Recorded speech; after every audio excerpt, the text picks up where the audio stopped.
네, 오늘 뭔가 좀 미사가 다르다라고 생각을 하시면 교회가 의도한 바를 정확히 이해하신 겁니다. 오늘은 분명히 우리의 예전 미사가 다른 날과 다릅니다. 오늘부터 시작되는 한 주간을 교회는 성주간이라고 부릅니다. 예수님께서 이 땅에서 인간으로 태어나신 후 마지막 보내신 이 한 주간을 우리는 가장 거룩하게 기억합니다. 즉 하나님의 구원 계획을 완성하시는 날이었기 때문이죠. 예수님께서는 그 하나님 구원 계획을 위해서 오늘 예루살렘에 입성하십니다. 우리가 함께 행렬을 했듯이 많은 사람들이 자신의 겉옷을 길 위에 깔고 승리를 상징하는 올리브 나뭇가지와 종려나무 가지를 흔들면서 예수님을 환영하고 맞이했습니다. 항상 외세로부터 침략을 받아왔고 지금도 로마의 지배를 받고 있는 보잘것없는 민족이었기 때문에 하나님께 선택된 민족이 달라져야 한다. 따라서 약속된 메시아가 나타나서 자신들을 구원해 줄 거라는 희망을 가졌습니다. 오늘 우리가 듣는 예루살렘 입성 복음을 생각해 보시면 그런 유다 민족의 기대가 생생히 드러납니다. 그들은 예수님을 그들이 기다렸던 왕 메시아로 확신합니다. 그래서 그들을 이제 로마의 식민지로부터 벗어나 자유의 나라, 아주 힘 있는 강대국으로 세워줄 것을 기대했습니다. 그러나 예수님께서는 그들이 원하시는 메시아가 되기를 거부하셨습니다. 즉 유다 민족의 꿈과 희망을 완전히 무너뜨리신 것이죠. 예수님께서는 영광의 왕관이 아닌 치욕의 십자가를 선택하셨습니다. 유다 민족들은 자신의 현실적인 기대를 충족시키기를 거부한 예수님께 붕괴하며 십자가에 못 박으라고 고함을 칩니다. 즉 예수님께서는 유다 민족들이 원하는 메시아가 되기를 거부하신 거죠. 자, 구약의 민족인 유다 민족은 그러하였는데 신약의 백성인 우리는 예수님께 어떤 메시아가 되라고 요구하고 계십니까? 최근에 2편을 개봉한 듄이라는 영화가 있습니다. 1960년대에 나온 소설을 기본 바탕으로 한 영화이고 그 소설의 아주 중요한 메시지는 메시아니즘에 대한 비판입니다. 즉 주인공이 황제로부터 집에 새롭게 다스리라고 배정받은 듄이라는 곳의 사막인 곳입니다.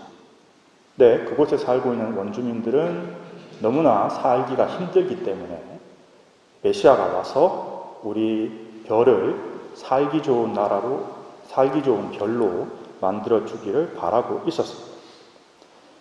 따라서 그들의 소원을 이루어주기 위해서 이 주인공은 전 우주와 전쟁을 벌이게 되고 이 성전, 자신들의 의미로 자신들 별을 살기 좋은 곳으로 만들기 위한 거룩한 전쟁이죠. 자기들 입장에서는. 따라서 그 성전을 통해서 소설상 표현으로는 600억 명을 죽이고 결국 자신의 별의 자유를 쟁취합니다. 그리고 결국 비가 내리고 바다가 생기는 별로 바꾸게 됩니다. 전 인류에게는 재앙이었지만 둔 행성의 주민들에게는 자유고 삶이고 구원이었죠. 이걸 우리의 신앙에 비추어서 생각해 보면 여러분이 원하시는 메시아, 즉 구세주는 나의 구세주입니까? 아니면 너의 구세주입니까? 아니면 우리의 구세주입니까? 하느님의 구세주입니까? 오늘 제가 뽑은 성경 구절은 받아라, 이는 내 몸이다 입니다. 우리는 예수님을 우리 인간의 구세주로 부르지만 실제로 예수님께서는 우리 인간이 원하는 구세주가 되기를 거부하셨습니다. 우리가 아무리 기도를 한다고 해도 예수님께서는 우리의 소원을 들어주지 않습니다. 왜냐하면 나의 구세주가 되는 것은 이미 예수님께서 거부하신 것이기 때문이죠. 예수님께서 내어주시는 것은, 예수님께서 가시는 길은 나의 구세주가 되는 길이 아닙니다. 이 듄 영화에서처럼 그 듄 행성 주민들이 원해서 600억을 죽여가면서 자신들의 자유를 쟁취하고자 했던 그런 메시아가 되는 것이 예수님의 원이 아니라는 겁니다.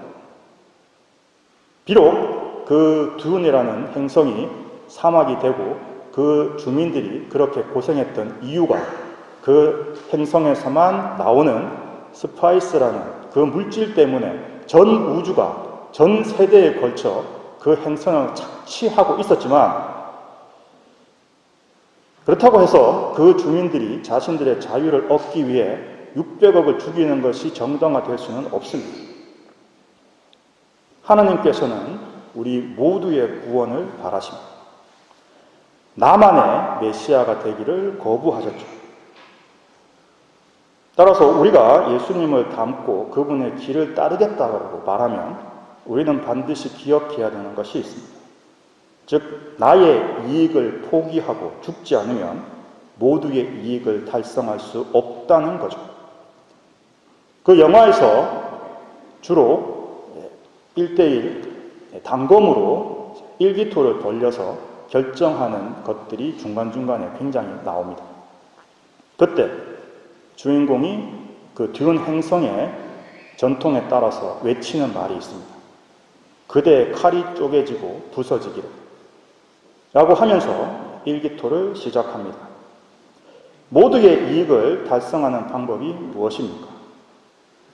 그대의 칼이 쪼개지고 부서지는 게 아니라 나의 칼이 쪼개지고 부서지기를 바라는 것입니다. 나의 칼이란 내 이익을 계산하는 계산기죠. 내 탐욕을 계산하는 계산기, 나의 욕심을 계산하는 계산기입니다. 따라서 내가 내 그 계산기를 폐기하고 하나님 결정에 순명해서 나의 심판과 나의 판단을 중지하고 하나님의 심판과 하나님의 판단, 하나님의 정의에 따르지 않는다면 우리는 모두를 살릴 수 없습니다. 즉, 예수님께서 택하신 길은, 하나님의 정의, 모두를 살릴 수 있는 길은 바로 자신을 죽이는 거였습니다. 오늘 우리가 기념한 십자가는 그 사실을 우리에게 말해줍니다. 그리고 수많은 성인 성녀들이 그 길을 따라서 자신을 죽였습니다. 따라서 우리는 그분의 이름을 내 이름표에 달고 그분들의 삶을 기념하며 나 자신에게 외칩니다. 너의 탐욕의 칼이 쪼개지고 부서지기를, 나의 욕심의 칼날이 쪼개지고 부서지기를. 하나님께서는 인류 전체의 구원을 영화 듄에서처럼 너의 피를 통해서 한 것이 아니라 자신의 피를 통해 이루시고, 그거를 지금 이 순간도 성체와 성혈을 통해 끊임없이 반복하고 계십니다. 자신을 죽이고 자신을 봉헌하며 전 인류를 구원할 이 위대한 성전에 여러분도 투신할 준비가 되셨습니까? 듄의 2편의 거의 끝 마무리쯤에 주인공이 전 우주와 전쟁을 선포하면서 외치는 대사가 있습니다. 그걸 우리말로 번역하면 이렇습니다. 성전의 전사들이여 영원하라.